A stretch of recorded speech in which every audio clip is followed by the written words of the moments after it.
O, yan guys, dumating na yung aming delivery ng bigas. Yan. Ito po yung nag-deliver ng bigas sa amin dito. RST ni siya, no?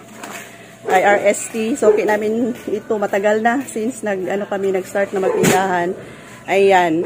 Ang RST na ang nag-deliver sa amin. So, wala kaming problema sa bigas, guys. Kasi sila na mismo yung pupunta dito sa tindahan namin. Ayan. Shout out sa mga pugi namin. Pugi naming deliveries. Ano na siya? Delivery? Taga-deliver di ay. O, taga-deliver. Ayan. So, kukuha siguro kami ng 10 lang muna, no? Ayan. Nilagay na nila, guys, sa loob. Pinita dito. Yan, si Kuya dito, kararating lang. Tingnan nyo, parang si Batman. Wala daw. Kaya rin biyan eh. Walang biyan, ay ipigit ka na. 20-20. Pila? Uy, pila di pinsa, Jis? Okay. Ha? Sure ba ya ka, basig? Basig, ang dili halinon mo, gihatag sa app mo. Bitanaw na kay mong nag-wifi. Okay na, agay. Abrihan na to, be. Abe, isa. Brike. Brike. Di man buriki.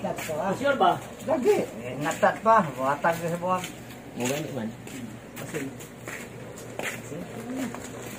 Asik yan, 60 na na.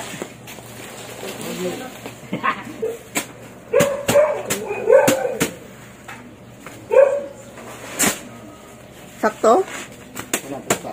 10 lang po.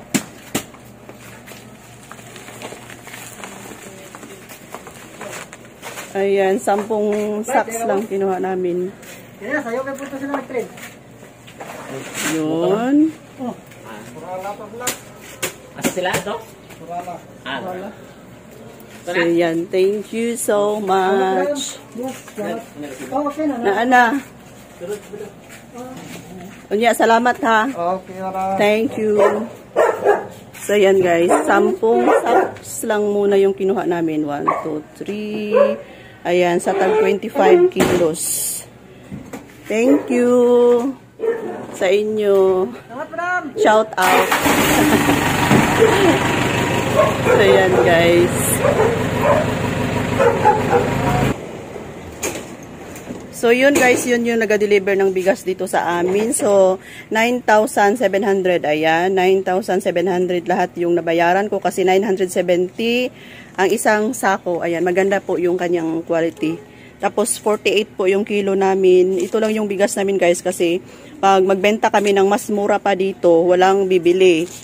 So maano lang siya, magluma lang siya dito sa lalagyan. Kaya isang klase lang yung bigas namin. Yung mamahalin talaga na bigas at saka yung mabango at maputi.